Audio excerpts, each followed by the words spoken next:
Hello, beautiful friends. I am Laurel Bleadon-Maffei with Illuminating Souls, welcoming you to this episode of Sleepy Bedtime Blessings, a podcast designed to help you rest, relax, and fall asleep, all while deepening in your connection with your beautiful team of angels who love you so. If we're meeting for the first time, I am an angelic practitioner, a spiritual teacher, and an encourager of souls. And I do this through one-on-one angel sessions, which are just beautiful. The way it works is we meet over the phone. It's a 60-minute session. I say a prayer blessing that invites the angels to join us. And then we have a soul-inspired conversation. We get to focus on whatever is in your heart. I bring forward messages from the angels for you, and my intention is always to hold a beautiful, sacred space for you to connect more deeply with your divine guidance. And so if you ever feel guided to book your own session, you can reach out to me at my website, illuminatingsouls.com. I also offer soul mentoring, which provides for consistent support as you navigate a period of growth or transformation in your life. Typically, a soul mentoring package runs for 12 weeks. Many people stay longer because they find it helpful, and it's a lovely way to receive support on your life path. And I also have a variety of classes. I'm always offering something new. And usually my classes are small and intimate. So there's lots of ways for us to get to know each other and spend time together. So whenever you're awake, you can mosey on over to illuminatingsouls.com. You'll find a space to sign up for my daily inspiration email blast and see what I've got cooking up. But for now, the angels and I are here to help you rest. So I invite you to get comfortable in your body and just take some nice deep breaths in. Did you hear me take that breath? I was like, yeah, that sounds like a good idea. Let's take a nice deep breath in and just release. It's so nice to be here with you. You know, I don't know about you, but as I record this, I will say the energy for the past 10 days has been like a roller coaster. It feels like it's been so wobbly. And all I want to do is sit in my living room and watch television. I don't have any extra energy for anything. And I'm always aware that when these passages happen, that it's a cycle, that there's this ebb and flow to the energies of life. And so I thought I would share with you something that I wrote a while back. I think most of you know that I post inspiring messages on Facebook every day. And these are messages I've written over the last 10 years. I have thousands of posters I've created. And it's always interesting to me when a message that I wrote a long time ago resonates so deeply for me in this moment. And so this is the message I'm going to share with you, and maybe it will resonate for you as well. It's a simple message. It says, You are not lost. Your soul's GPS knows exactly where you are and is guiding you forward. You have options. Lift your eyes to the horizon and be willing to see new opportunities on your path. Follow your lightness of spirit. It knows where you are going. Isn't that a sweet message? I posted it the other day and it resonates for me because I feel like I'm going through a mini episode of lostness.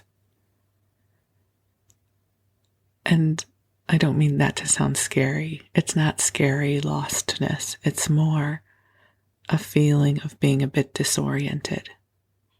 Like I'm not sure where I'm going. It's different than how I might feel if I'm navigating the mystery. Like that feels delightful and empowering, and inviting. But the lost energy to me feels a lot like the fog. I live in the Bay Area, and so at different times during the year, it's not unusual for us to get this heavy fog. And so even if you know the milestones that you're familiar with are there, they're not visible. And so it's very disorienting. That's what this energy feels like right now. The lost energy, right? The lostness. And usually for me, it feels like I'm not sure where I'm supposed to be going next. I don't know. I don't know where to apply my energy. I don't know that I feel like doing much. And so over the years, I have learned to trust this space because we co-create multidimensionally. So when I'm in this place of feeling a bit lost, it only means that my waking, conscious personality self is feeling unplugged. But it does not mean that the greater expanse of all that I am is unplugged, because that is never the case. So when this happens, my soul's GPS, it's plugged in. It's recalculating. It's helping me find my way, and soon I will receive the guidance. But the other part of this message talks about lightness of spirit, which is truly one of my core values. It is one of the ways I navigate through life. To me, lightness of spirit really evokes walking through life with a light touch, looking for those sparks of inspiration, those portals of opportunity that might sing to us or whisper to us that say, hey, over here, there's something cool I want you to see. There's a new opportunity. There's a spark of inspiration with your name on it. And this is important because a lot of times when life feels heavy, and to me right now, life feels heavy. Not my personal curriculum. I'm fine in my personal life, but I mean, the collective feels heavy. There can be this intention or desire to kind of fix everything, right? So if this part of my life isn't working so well, what can I do to fix it? What can I do to heal it? And it's not that those aren't ever good approaches. Of course they are. Of course they are, right? But sometimes if we will shift our attention away from that which feels heavy and we focus on what feels light, the lightness of spirit. It allows us to infuse our consciousness and our energy field with higher frequencies that delight us. And so for me, quite often, focusing on lightness of spirit is a great antidote to the lostness or the heaviness. For instance, for me, recording this episode for you evokes a lightness of spirit. I love coming to the blanket fort, and I love broadcasting these ripples of love for you. It makes me happy. So even if there are other things going on in the world and in my life, I can focus right now on this moment with you, and I can feel the love of the angels. Because this broadcast is a co-creation, it is not simply me sending you love, it is an amplified, intentional energy field filled with love from the angels, the beautiful celestial beings who are here supporting you. And they are supporting me too. They're supporting us all. So these moments allow us to plug into a lightness of spirit. It's an elixir that helps us lift our feet up off the earth for a little while and replenish and remember who we are. Because we are not our problems. We are not our troubles. We are divine beings having a human experience, and sometimes we are very, very, very, very identified with our humanness. And I think at those moments, it's important to also reconnect with our divinity. It brings in more resourcefulness. So here's to lightness of spirit, my friends. Here is drifting off to a good expanse of sleep with lightness of spirit. And if you're not sure how to cultivate it, just ask the angels, hey, angels. And you can talk to them that informally. Hey, angels. Hey, angels. Please help imbue me with a beautiful lightness of spirit as I rest, so that I may awaken tomorrow feeling that beautiful lightness of spirit as it carries me through the day. And just put whatever is troubling you into a metaphoric basket and hand it over to the angels, and they will pray and infuse it with light on your behalf. We will call in the healing through all dimensions of time in service to your highest and best good. And the angels are already here, and I will call them in though, because I love the ritual of it. So take another deep breath in with me and release. And beautiful angels on high, we are so deeply grateful for your presence here. I ask that you imbue this broadcast with divine love that ripples to all who hear this message. That this ripple moves throughout time and space, creating a wellspring of goodness, of compassion, and of light. Angels, I ask that you help to lift our burdens, clear our fear, help us connect with the lightness of spirit that helps us remember our authentic path. Angels, I ask that you ripple blessings to all the beloveds who hear this message. I am so grateful for the waves of love you bring forward now as we open to receive the light that is here for us. And beautiful beloveds, just breathe and allow your body to relax. The angels are with you. They are filling the room you are in with a soft pink light. This light is healing. It will help you replenish.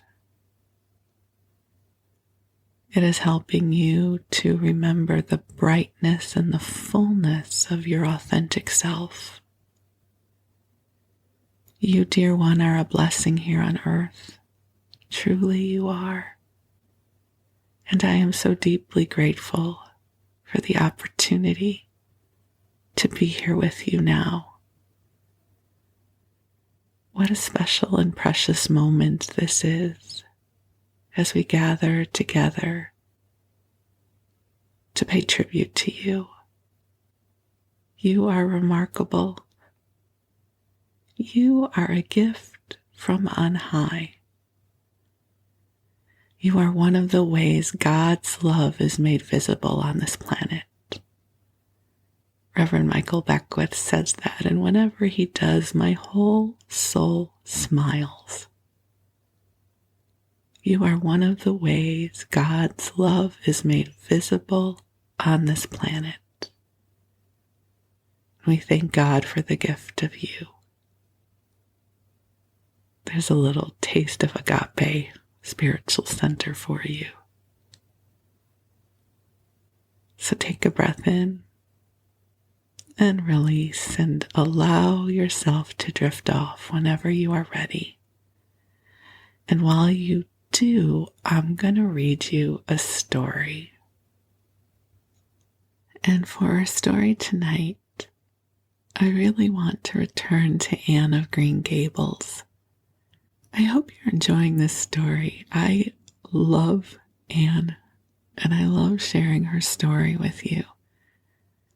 This is written by Lucy Maud Montgomery, and I love the language, the vocabulary, and the vivacity of Anne that Lucy Maud Montgomery brings to this book.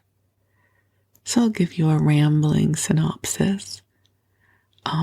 Because it's a sleep podcast, I don't have to be concise. I can ramble, and I have to tell you that makes me so happy that I don't have to worry about making this concise and pithy for you. It could just be rambling. So Anne, our beloved Anne, is an orphan who is adopted by Marilla and Matthew Cuthbert, who are siblings. They're in their 60s or late 50s, and they own a farm, Green Gables. And they chose to adopt an orphan because they needed help on the farm, and they also knew they could give an orphan a good home. They're very kind people. They thought they were adopting an orphan boy, but there was a mix-up at the orphanage, and they sent Anne.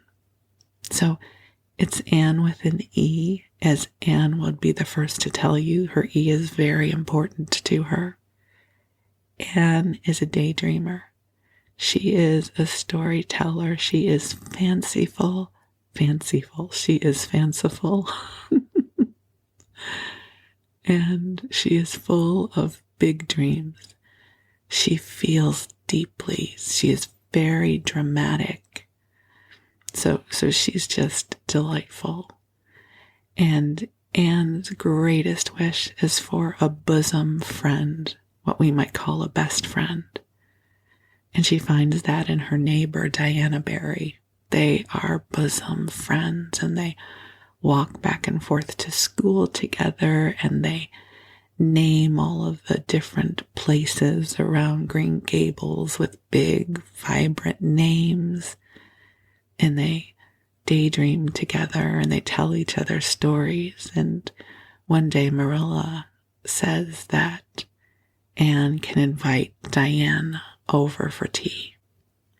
And she says, and you can have some of the cherry cordial. And so Marilla is out for the afternoon and Diana comes over and Anne mistakenly serves Diana Marilla's currant wine. And Diana gets drunk. And Diana's mother, Mrs. Barry, is not happy.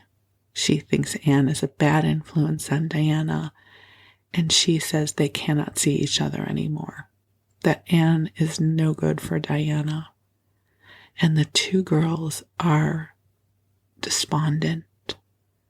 They have a sorrowful parting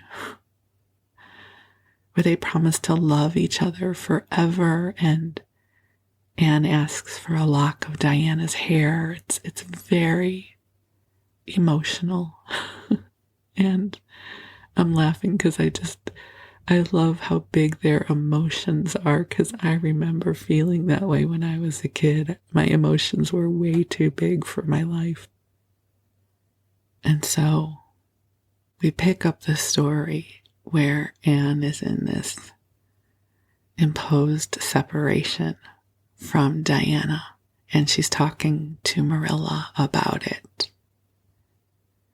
So Anne says, "It's all over," she informed Marilla. "I shall never have another friend. I'm really worse off than ever before, for I haven't Katie Maurice and Violetta now.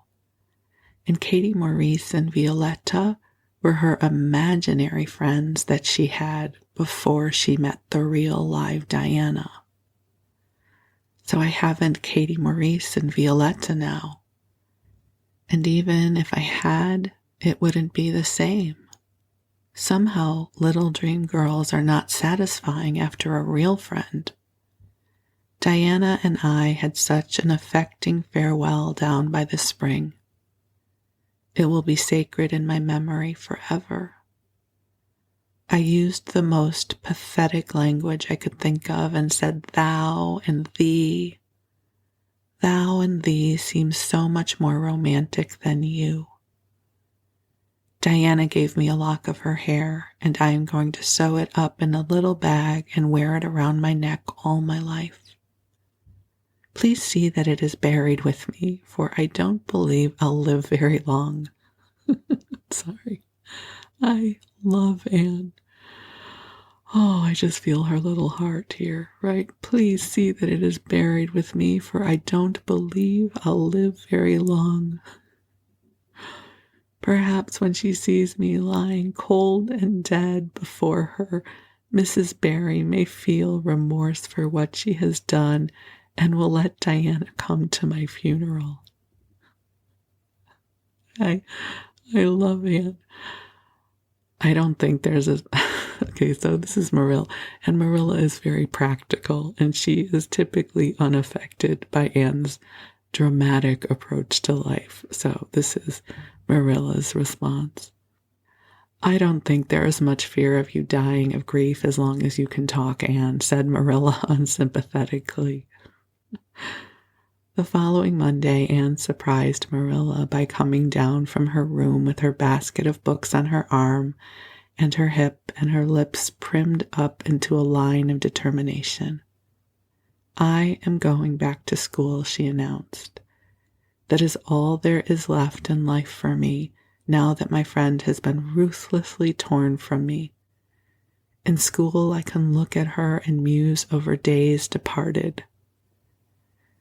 And I'll interject, especially if you're just new to this story, Anne left school because a boy, Gilbert Blythe, had made fun of her.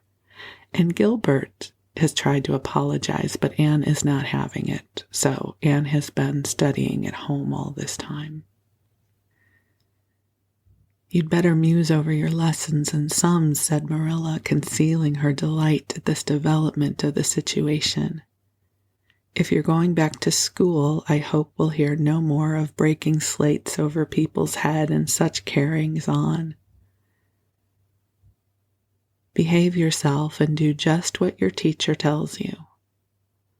I'll try to be a model pupil, agreed Anne dolefully. There won't be much fun in it, I expect. Mr. Phillips said Minnie Andrews was a model pupil, and there isn't a spark of imagination or life in her. She is just dull and poky and never seems to have a good time. But I feel so depressed that perhaps it will come easy to me now. I'm going round by the road. I couldn't bear to go by the birch path all alone. I should weep bitter tears if I did. Anne was welcomed back to school with open arms. Her imagination had been sorely missed in games, her voice in singing, and her dramatic ability in the perusal aloud of books at dinner hour. Ruby Gillis smuggled 3 blue plums over to her during Testament reading. Ella May McPherson gave her an enormous yellow pansy cut from the covers of a floral catalog, a species of desk decoration much prized in Avonlea School. Sophia Sloane offered to teach her a perfectly elegant new pattern of knit lace, so nice for trimming aprons. Katie Bolter gave her a perfume bottle to keep slate water in, and Julia Bell copied carefully on a piece of pale pink paper scalloped on the edges the following effusion. When twilight drops her curtain down and pins it with a star, remember that you have a friend, though she may have wandered far. It's so nice to be appreciated, sighed Anne rapturously to Marilla that night. The girls were not the only scholars who appreciated her.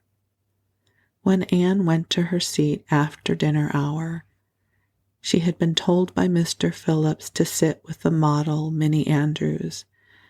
She found on her desk a big, luscious strawberry apple.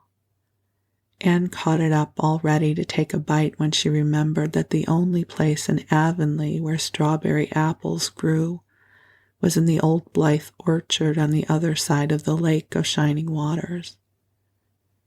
Anne dropped the apple as if it were a red-hot coal and ostentatiously wiped her fingers on her handkerchief.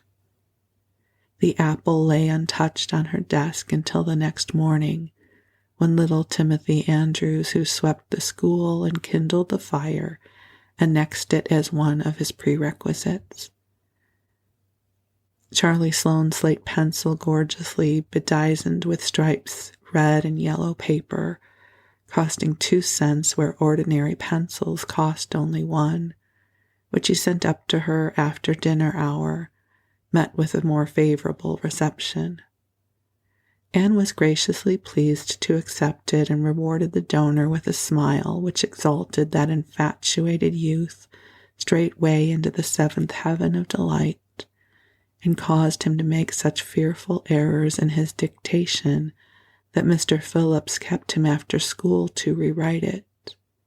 But as the Caesar's pageant shorn of Brutus' bust did but of Roman's best son remind her more, so the marked absence of any tribute or recognition from Diana Barry, who was sitting with Gertie Pye, embittered Anne's little triumph. Diana might have just smiled at me once, I think, she mourned to Marilla that night. But the next morning a note, most fearfully and wonderfully twisted and folded, and a small parcel were passed across to Anne. Dear Anne, ran the former. Mother says I'm not to play with you or talk to you even in school. It isn't my fault, and don't be cross at me, because I love you as much as ever. I miss you awfully to tell my secrets to, and I don't like Gertie Pye one bit. I made you one of the new bookmarkers out of red tissue paper. They are awfully fashionable now, and only 3 girls in school know how to make them. When you look at it, remember your true friend, Diana Barry. Anne read the note, kissed the bookmark, and dispatched a prompt reply back to the other side of the school. My own darling Diana, of course I am not cross at you because you have to obey your mother. Our spirits can commune. I shall keep your lovely present forever. Minnie Andrews is a very nice little girl, although she has no imagination. But after having been Diana's bosom friend, I cannot be Minnie's. Please excuse mistakes because my spelling isn't very good yet, although much improved. Improved is spelled with 2 O's. Yours until death us do part, Anne or Cordelia Shirley. P.S. I shall sleep with your letter under my pillow tonight. Marilla pessimistically expected more trouble since Anne had begun to go to school, but none developed. Perhaps Anne caught something of the model spirit from Minnie Andrews. At least she got on very well with Mr. Phillips thenceforth. She flung herself into her studies heart and soul, determined not to be outdone in any class by Gilbert Blythe. The rivalry between them was soon apparent. It was entirely good-natured on Gilbert's side, but it is much to be feared that the same thing cannot be said of Anne, who had certainly an unpraiseworthy tenacity for holding grudges. She was as intense in her hatreds as in her loves. She would not stoop to admit that she meant to rival Gilbert in schoolwork, because that would have been to acknowledge his existence, which Anne persistently ignored. But the rivalry was there, and honors fluctuated between them. Now Gilbert was head of the spelling class. Now Anne, with a toss of her long red braid, spelled him down. One morning Gilbert had all his sums done correctly and had his name written on the blackboard on the roll of honor. The next morning Anne, having wrestled wildly with decimals the entire evening before, would be first. One awful day they were ties, and their names were written up together. It was almost as bad as take notice, and Anne's mortification was as evident as Gilbert's satisfaction. When the written examinations at the end of each month were held, the suspense was terrible. The first month, Gilbert came out 3 marks ahead. The second, Anne beat him by 5. But her triumph was marred by the fact that Gilbert congratulated her heartily before the whole school. It would have been ever so much sweeter to her if he had felt the sting of his defeat. Mr. Phillips might not be a very good teacher, but a pupil so inflexibly determined on learning as Anne could hardly escape making progress under any kind of teacher.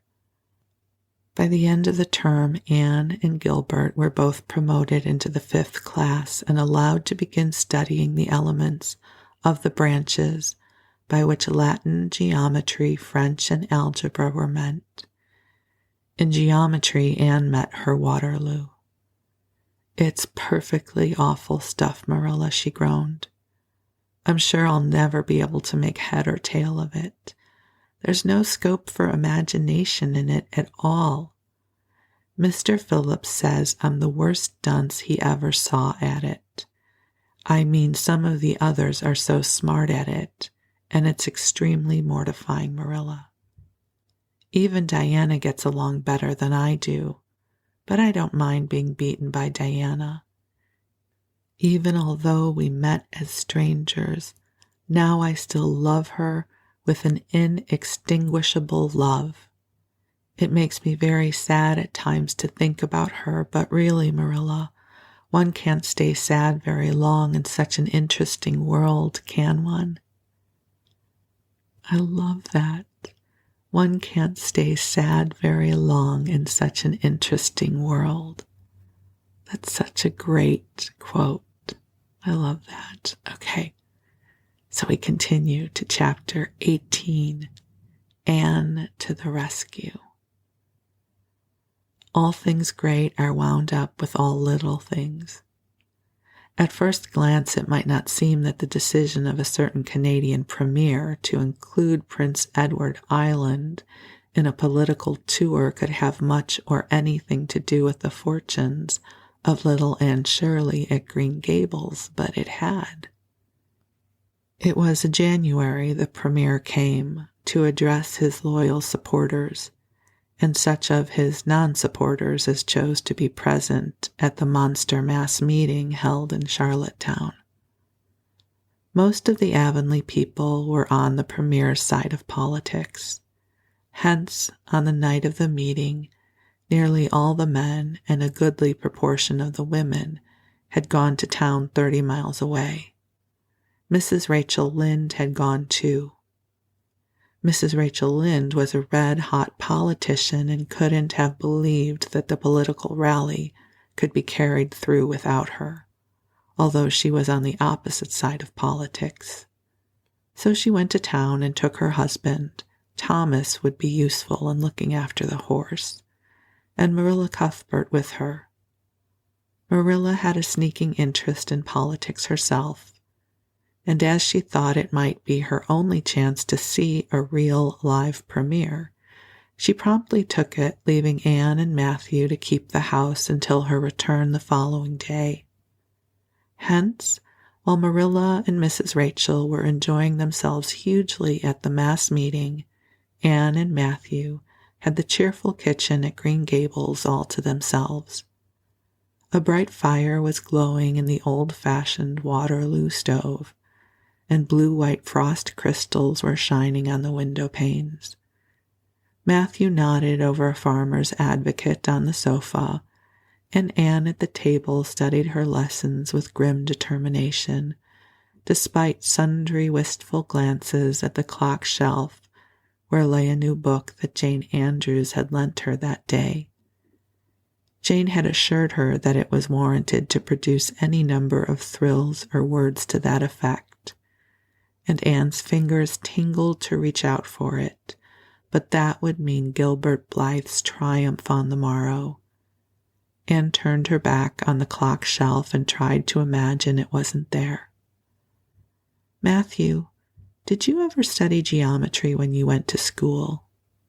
Well, no, I didn't, said Matthew, coming out of his doze with a start. I wish you had, sighed Anne, because then you'd be able to sympathize with me. You can't sympathize properly if you've never studied it. It is casting a cloud over my whole life. I'm such a dunce at it, Matthew. Well, now, I don't know, said Matthew soothingly. I guess you're all right at anything. Mr. Phillips told me last week in Blair's store at Carmody that you was the smartest scholar in school and was making rapid progress. Rapid progress was his very words. There's them as runs down Teddy Phillips and says he ain't much of a teacher, but I guess he's all right. Matthew would have thought anyone who praised Anne was all right.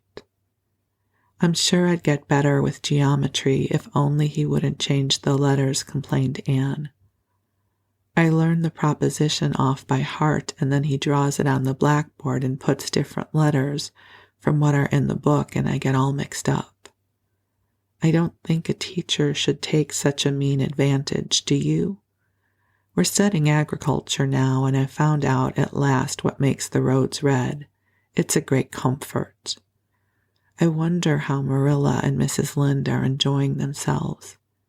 Mrs. Lynde says Canada is going to the dogs the way things are being run in Ottawa, and that it's an awful warning to the electors. She says if women were allowed to vote, we would soon see a blessed change. What way do you vote, Matthew? Conservative, said Matthew promptly. To vote conservative was a part of Matthew's religion. Then I'm a conservative too, said Anne decidedly. I'm glad because some of the boys in school are grits. I guess Mr. Phillips is a grit too, because Prissy Andrews' father is one. And Ruby Gillis says that when a man is courting, he always has to agree with the girl's mother in religion and her father in politics. Is that true, Matthew? Well, now, I don't know, said Matthew. Did you ever go courting, Matthew? Well, now, no, I don't know that I ever did, said Matthew, who had certainly never thought of such a thing in his whole existence. Anne reflected with her chin in her hands. It must be rather interesting, don't you think, Matthew?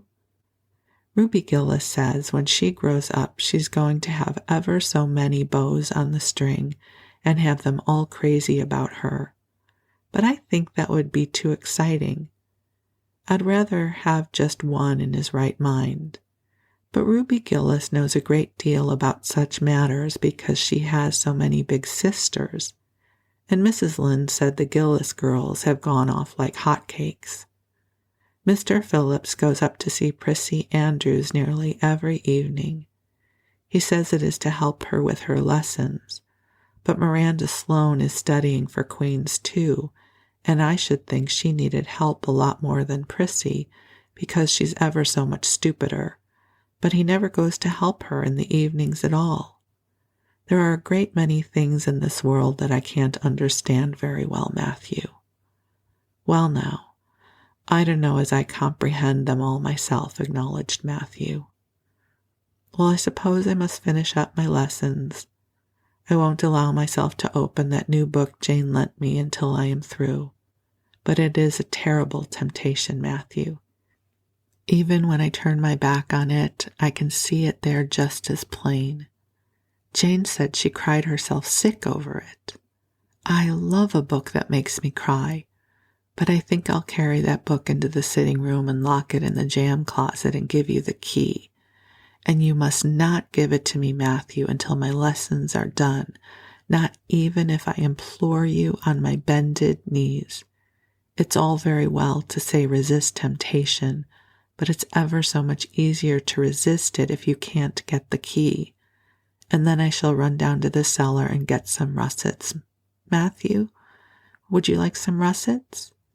Well, now, I don't know, but I would, said Matthew, who never ate russets but knew Anne's weakness for them.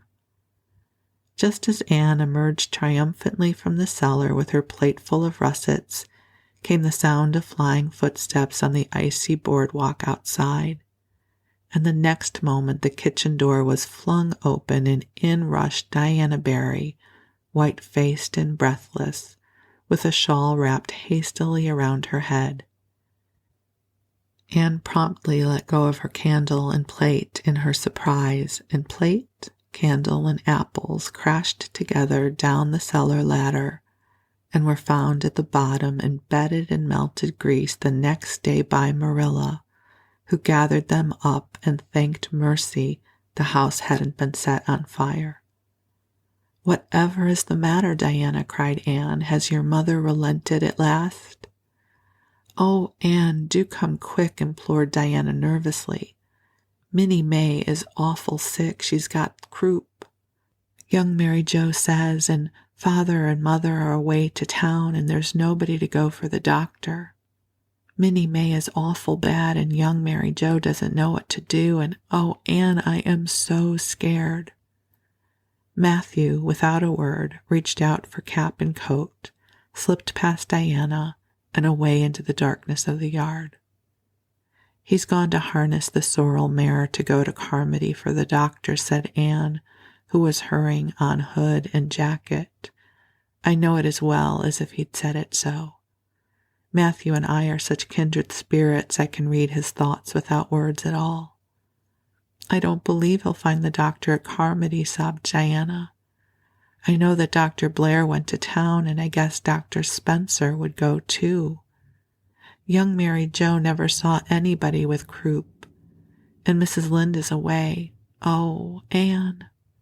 Don't cry, Di, said Anne cheerily. I know exactly what to do for croup. You forget that Mrs. Hammond had twins 3 times. When you look after 3 pairs of twins, you naturally get a lot of experience. They all had croup regularly. Just wait until I get the ipecac bottle. You mayn't have any at your house. Come on now. The two little girls hastened out hand in hand and hurried through Lover's Lane and across the crusted field beyond, for the snow was too deep to go by the shorter woodway. Anne, although sincerely sorry for Minnie May, was far from being insensible to the romance of the situation and to the sweetness of once more sharing that romance with a kindred spirit. The night was clear and frosty, all ebony of shadow and silver of snowy slope. Big stars were shining over the silent fields here and there. The dark pointed firs stood up with snow powdering their branches and the wind whistling through them. Anne thought it was truly delightful to go skimming through all this mystery and loveliness with your bosom friend who had been so long estranged. Minnie May, aged 3, was really very sick. She lay on this kitchen sofa, feverish and restless, while her hoarse breathing could be heard all over the house. Young Mary Jo, a buxom, broad-faced French girl from the Creek, whom Mrs. Barry had engaged to stay with the children during her absence, was helpless and bewildered, quite incapable of thinking what to do, or doing it if she thought of it. Anne went to work with skill and promptness. Minnie May has croup all right. She's pretty bad, but I've seen them worse. First, we must have lots of hot water. I declare, Diana, there isn't more than a cupful in the kettle. There, I've filled it up. And Mary Jo, you may put some wood on the stove. I don't want to hurt your feelings, but it seems to me you might have thought of this before if you'd had any imagination. Now I'll undress Minnie May and put her to bed, and you try and find some soft flannel cloths. Diana, I'm going to give her a dose of ipecac first of all. Minnie May did not take kindly to the ipecac, but Anne had not brought up 3 pairs of twins for nothing. Down that ipecac went not only once, but many times during the long and anxious night, when the 2 little girls worked patiently over the suffering Minnie May, and young Mary Jo, honestly anxious to do all she could, kept a roaring fire and heated more water than would have been needed for a hospital of croupy babies. It was 3 o'clock when Matthew came with a doctor, for he had been obliged to go all the way to Spencervale for one. But the pressing need for assistance was past. Minnie May was much better and was sleeping soundly. I was awfully near giving up in despair, explained Anne. She got worse and worse until she was sicker than ever the Hammond twins were, even the last pair. I actually thought she was going to choke to death. I gave her every drop of ipecac in that bottle, and when the last dose went down, I said to myself, not to Diana or young Mary Jo, because I didn't want to worry them any more than they were worried. But I had to say it to myself just to relieve my feelings. This is the last lingering hope, and I fear it is a vain one. But in about 3 minutes she coughed up the phlegm and began to get better right away. You must just imagine my relief, doctor, because I can't express it in words. You know there are some things that cannot be expressed in words. Yes, I know, nodded the doctor. He looked at Anne as if he were thinking some things about her that couldn't be expressed in words. Later on, however, he expressed them to Mr. and Mrs. Barry. That little red-headed girl they have over at Cuthbert's is as smart as they make 'em.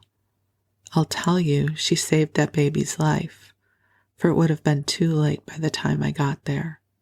She seems to have a skill and a presence of mind perfectly wonderful in a child of her age. I never saw anything like the eyes of her when she was explaining the case to me.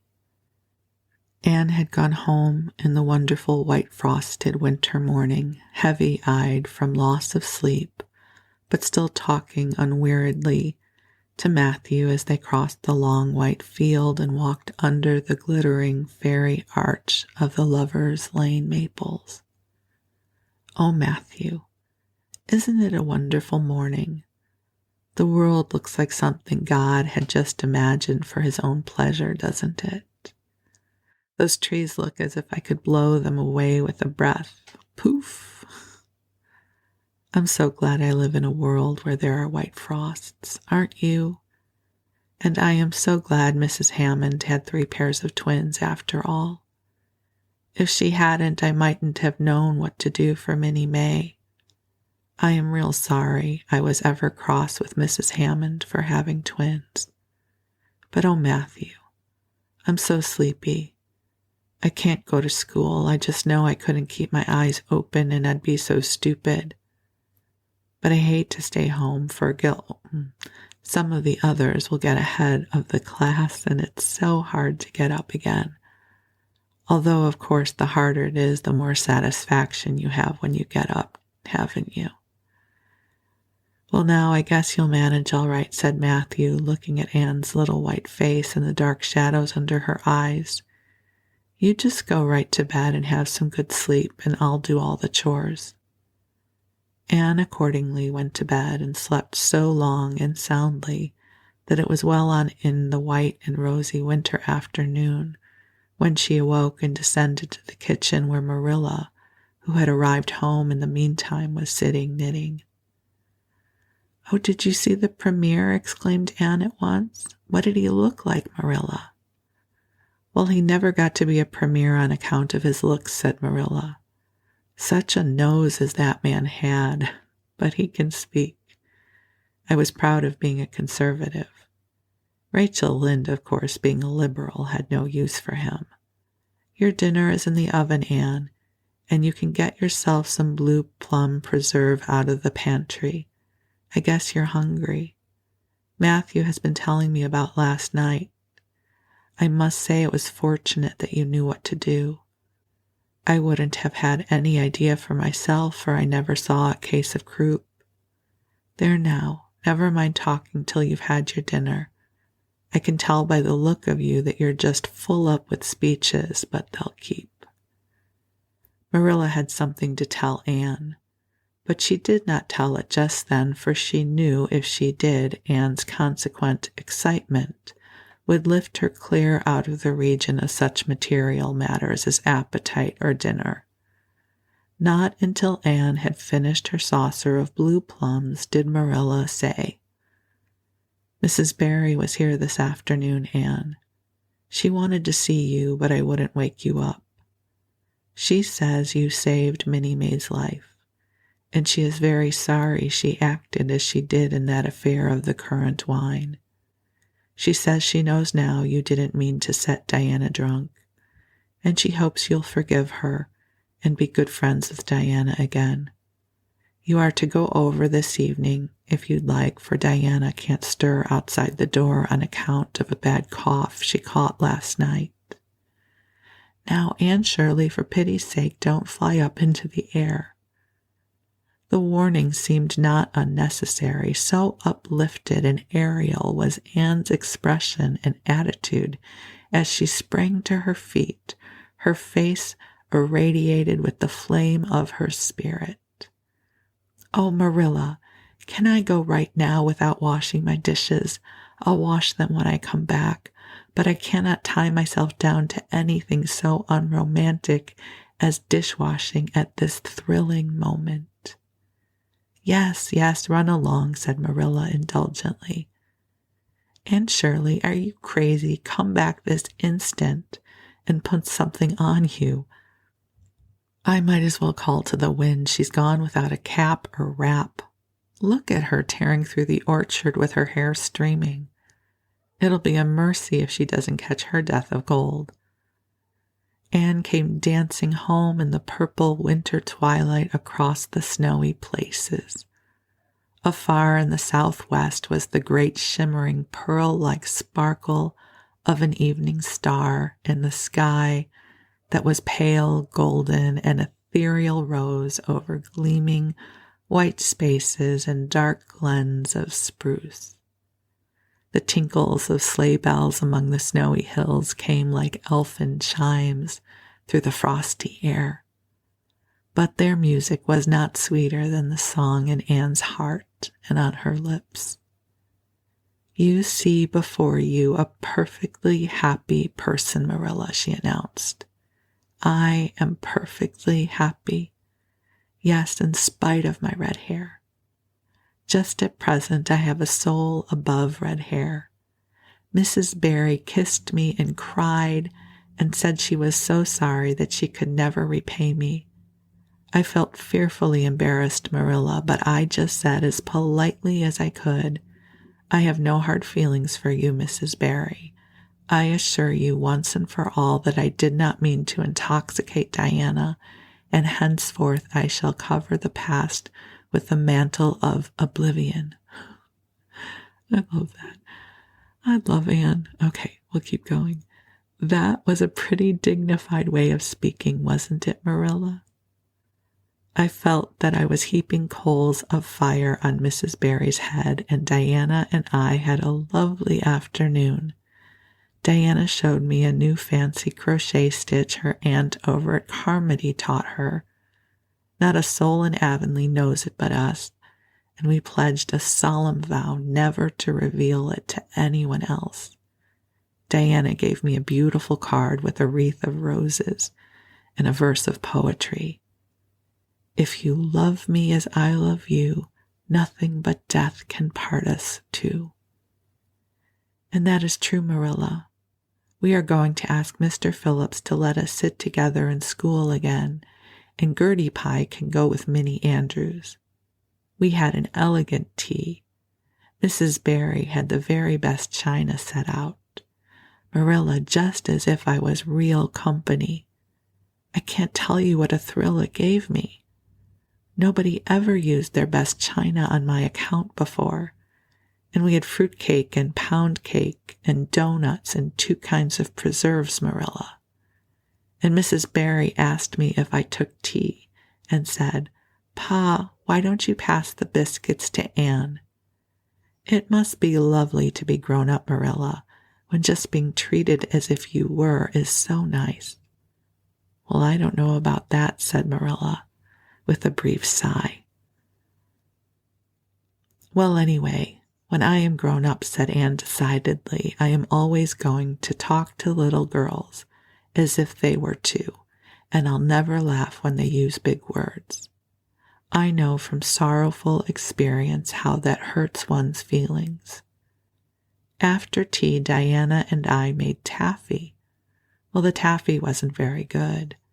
I suppose because neither Diana nor I had ever made any before. Diana left me to stir it while she buttered the plates, and I forgot and let it burn. And then when we set it out on the platform to cool, the cat walked over one plate, and that had to be thrown away. But the making of it was splendid fun. Then when I came home, Mrs. Barry asked me to come over as often as I could, and Diana stood at the window and threw kisses to me all the way down to Lover's Lane. I assure you, Marilla, that I feel like praying tonight, and I'm going to think out a special brand new prayer in honor of the occasion. Oh, just a big sigh. Isn't that lovely? Oh, our 2 best friends are back together again, our 2 bosom friends. So that is where we will leave off. So for now, the angels and I wish you the sweetest of dreams. Know that you are loved and you are precious in all the world. And if you happen to still be awake and still craving some more companionship, there are many more episodes in the archive, so you can queue up another episode and we can continue with our chat. But in the meanwhile, I wish you a good evening. Thank you.